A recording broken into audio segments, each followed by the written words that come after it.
بسم الله الرحمن الرحيم طاسيم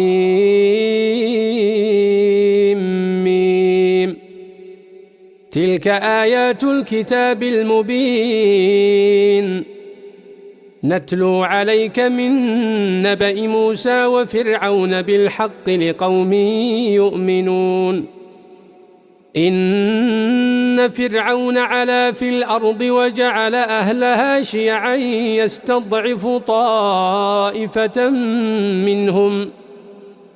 يستضعف طائفة منهم يذبح أبناءهم ويستحيي نساءهم إنه كان من المفسدين ونريد أن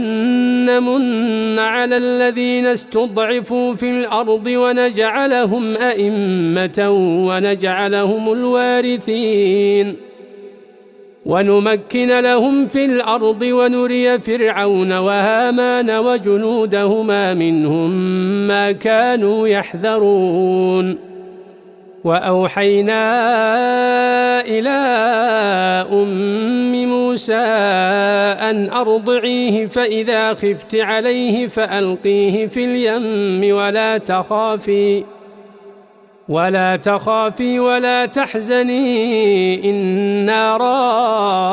رادوه إليك وجاعلوه من المرسلين فالتقطه آل فرعون ليكون لهم عدوا وحزنا إن فرعون وهامان وجنودهما كانوا خاطئين وقالت امرأة فرعون قرة عين لي ولك لا تقتلوه عسى أن ينفعنا أو نتخذه ولدا وهم لا يشعرون وأصبح فؤاد أم موسى فارغا إن كادت لتبدي به لولا أن ربطنا على قلبها لتكون من المؤمنين وقالت لأخته قصيه فبصرت به عن جنب وهم لا يشعرون وحرمنا عليه المراضع من قبل فقالت هل أدلكم على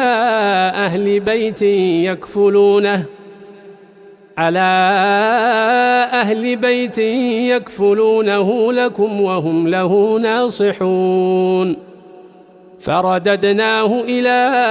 أمه كي تقر عينها ولا تحزن ولتعلم أن وعد الله حق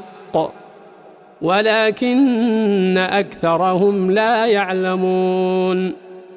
ولما بلغ أشده واستوى آتيناه حكما وعلما وكذلك نجزي المحسنين ودخل المدينة على حين غفلة من أهلها فوجد فيها رجلين يقتتلان هذا من شيعته وهذا من عدوه فاستغاثه الذي من شيعته على الذي من عدوه فوكزه موسى فقضى عليه قال هذا من عمل الشيطان إنه عدو مضل مبين قال رب إني ظلمت نفسي فاغفر لي فغفر له إنه هو الغفور الرحيم قال رب بما أنعمت علي فلن أكون ظهيرا للمجرمين فأصبح في المدينة خائفا يترقب فإذا الذي استنصره بالأمس يستصرخه قال له موسى إنك لغوي مبين فلما أن أراد أن يبطش بالذي هو عدو لهما قال يا موسى أتريد أن تقتلني قال يا موسى أتريد أن تقتلني كما قتلت نفسا بالأمس إن تريد إلا أن تكون جبارا في الأرض وما تريد أن تكون من المصلحين. وجاء رجل من أقصى المدينة يسعى قال يا موسى إن الملأ يأتمرون بك ليقتلوك فاخرج إني لك من الناصحين. فخرج منها خائفا يترقب قال رب نجني من القوم الظالمين. ولما توجه تلقاء مدين قال عسى ربي أن يهديني سواء السبيل. ولما ورد ماء مدين وجد عليه أمة من الناس يسقون ووجد من دونهم امرأتين تذودان قال ما خطبكما قالتا لا نسقي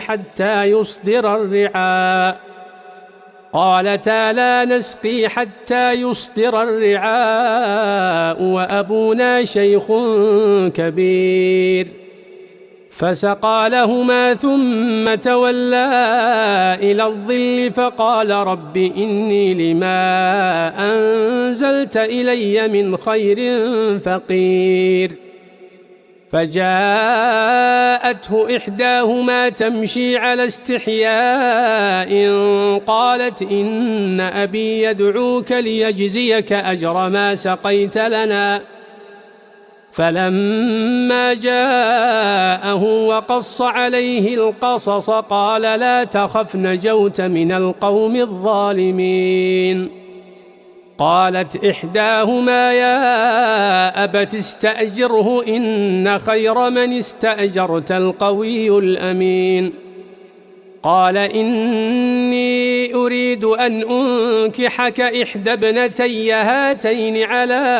أن تأجرني 8 حجج فإن أتممت 10 فمن عندك وما أريد أن أشق عليك ستجدني إن شاء الله من الصالحين. قال ذلك بيني وبينك أيما الأجلين قضيت فلا عدوان علي والله على ما نقول وكيل. فلما قضى موسى الأجل وسار بأهله آنس من جانب الطور نارا قال لأهلهم كثوا إني آنست نارا لعلي آتيكم منها بخبر أو جذوة من النار لعلكم تصطلون. فلما أتاها نودي من شاطئ الوادي الأيمن في البقعة المباركة من الشجرة أي يا موسى إني أنا الله رب العالمين وأن ألق عصاك. فلما رآها تهتز كأنها جان ولى مدبرا ولم يعقب. يا موسى أقبل ولا تخف إنك من الآمنين. أسلك يدك في جيبك تخرج بيضاء من غير سوء واضمم إليك جناحك من الرهب فذلك برهانان من ربك إلى فرعون وملئه إنهم كانوا قوما فاسقين.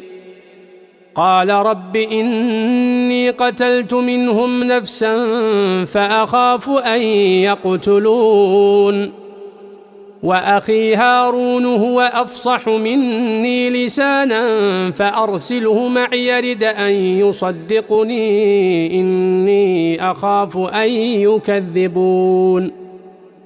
قال سنشد عضدك بأخيك ونجعل لكما سلطانا فلا يصلون إليكما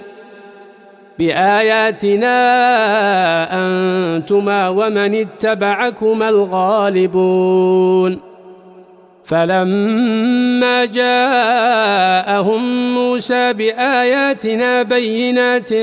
قالوا ما هذا إلا سحر مفترى وما سمعنا بهذا في آبائنا الأولين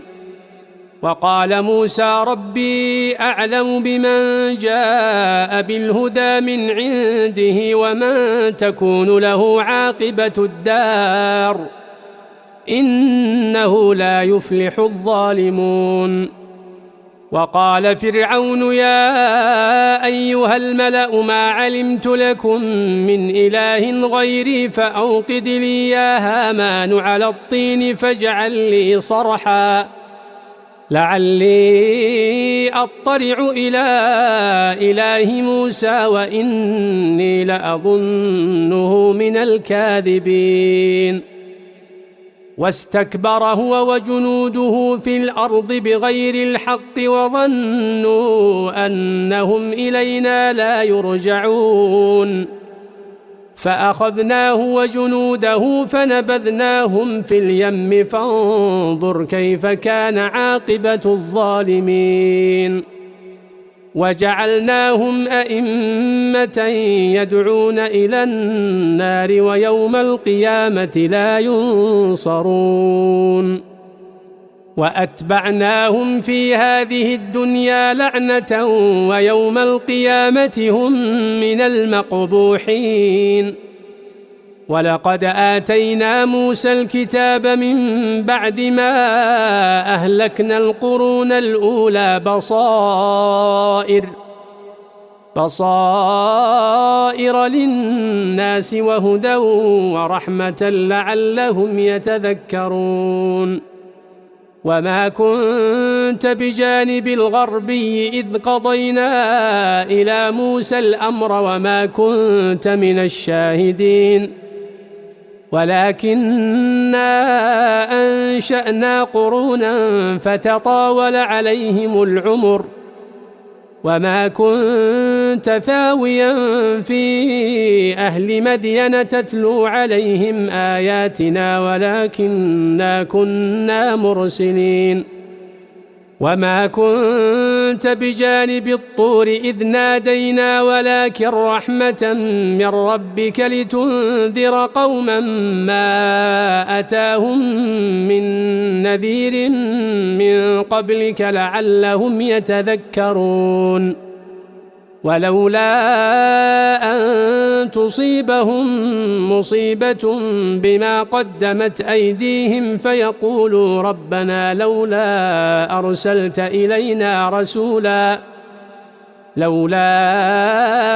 أرسلت إلينا رسولا فنتبع آياتك ونكون من المؤمنين فلما جاءهم الحق من عندنا قالوا لولا أوتي مثل ما أوتي موسى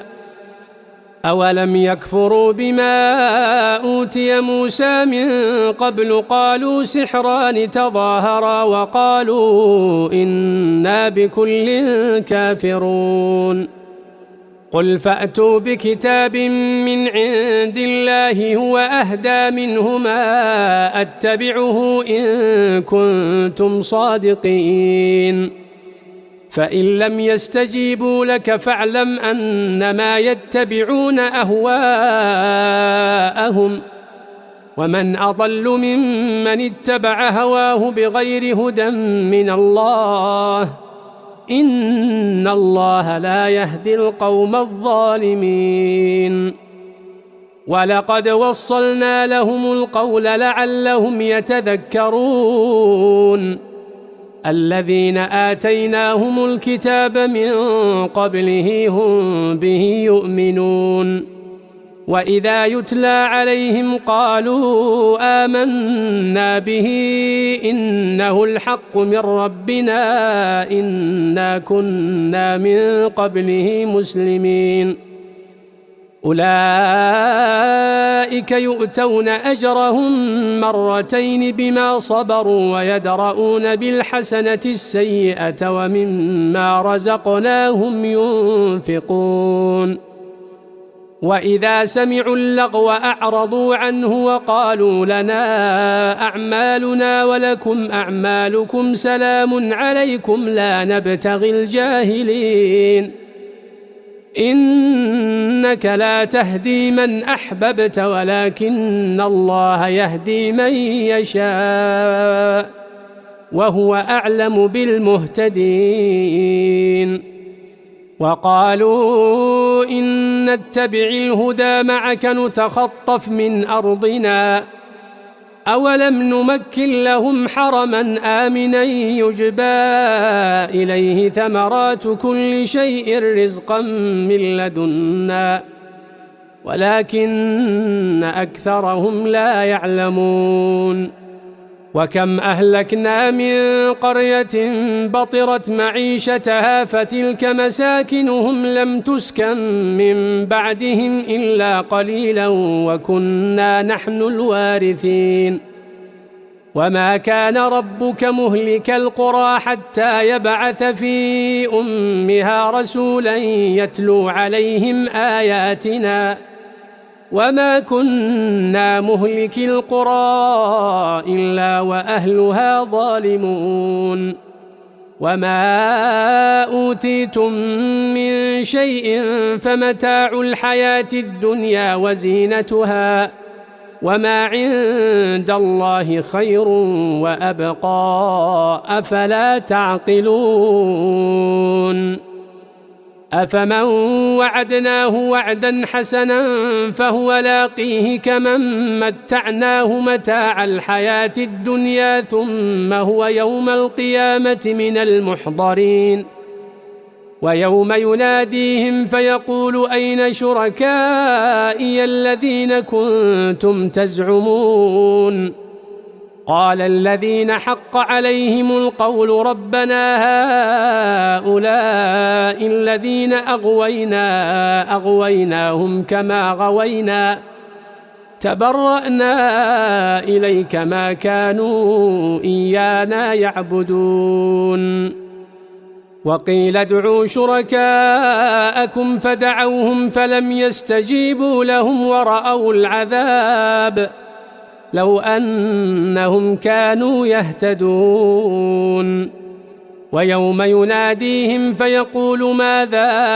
أجبتم المرسلين فعميت عليهم الأنباء يومئذ فهم لا يتساءلون فأما من تاب وآمن وعمل صالحا فعسى أن يكون من المفلحين وربك يخلق ما يشاء ويختار ما كان لهم الخيرة سبحان الله وتعالى عما يشركون وربك يعلم ما تكن صدورهم وما يعلنون وهو الله لا إله إلا هو له الحمد في الأولى والآخرة وله الحكم وإليه ترجعون قل أرأيتم إن جعل الله عليكم الليل سرمدا إلى يوم القيامة من إله غير الله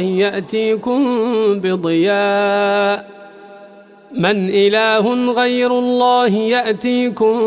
بضياء أفلا تسمعون قل أرأيتم إن جعل الله عليكم النهار سرمدا إلى يوم القيامة من إله غير الله يأتيكم بليل تسكنون فيه أفلا تبصرون ومن رحمته جعل لكم الليل والنهار لتسكنوا فيه ولتبتغوا من فضله ولعلكم تشكرون ويوم يناديهم فيقول أين شركائي الذين كنتم تزعمون ونزعنا من كل أمة شهيدا فقلنا هاتوا برهانكم فعلموا أن الحق لله وضل عنهم ما كانوا يفترون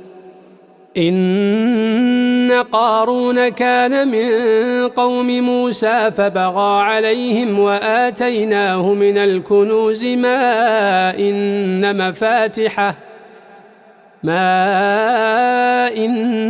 مفاتحه لتنوء بالعصبة أولي القوة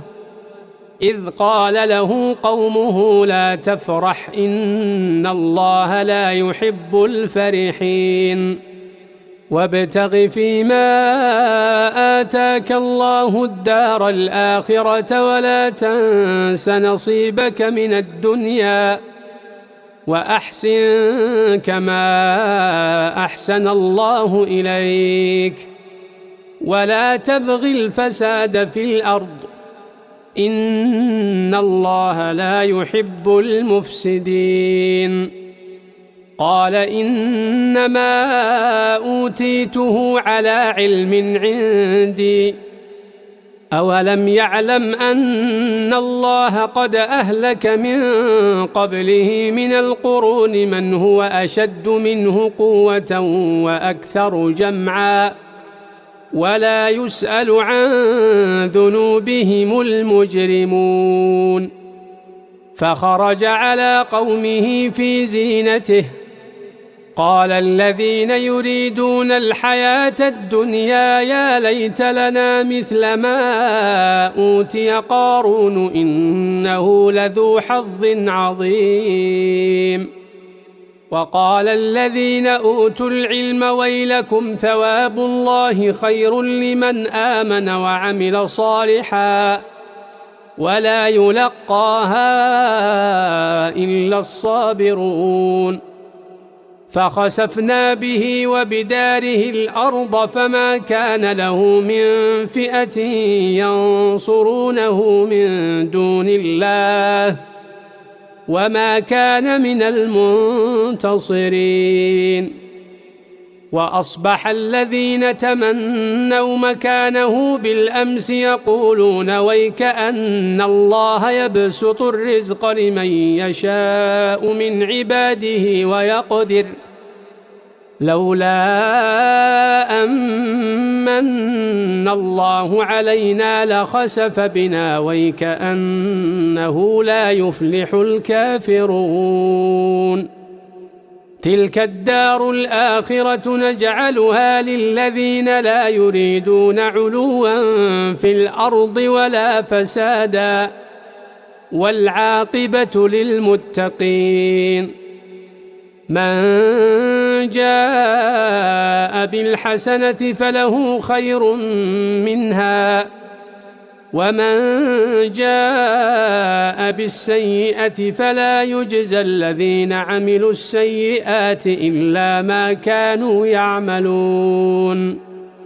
إن الذي فرض عليك القرآن لرادك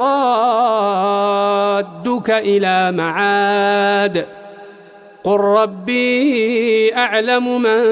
جاء بالهدى ومن هو في ضلال مبين وما كنت ترجو أن يلقى إليك الكتاب إلا رحمة من ربك فلا تكونن ظهيرا للكافرين ولا يصدنك عن آيات الله بعد إذ أنزلت إليك وادع إلى ربك ولا تكونن من المشركين ولا تدع مع الله إلها آخر لا إله إلا هو كل شيء هالك إلا وجهه له الحكم وإليه ترجعون.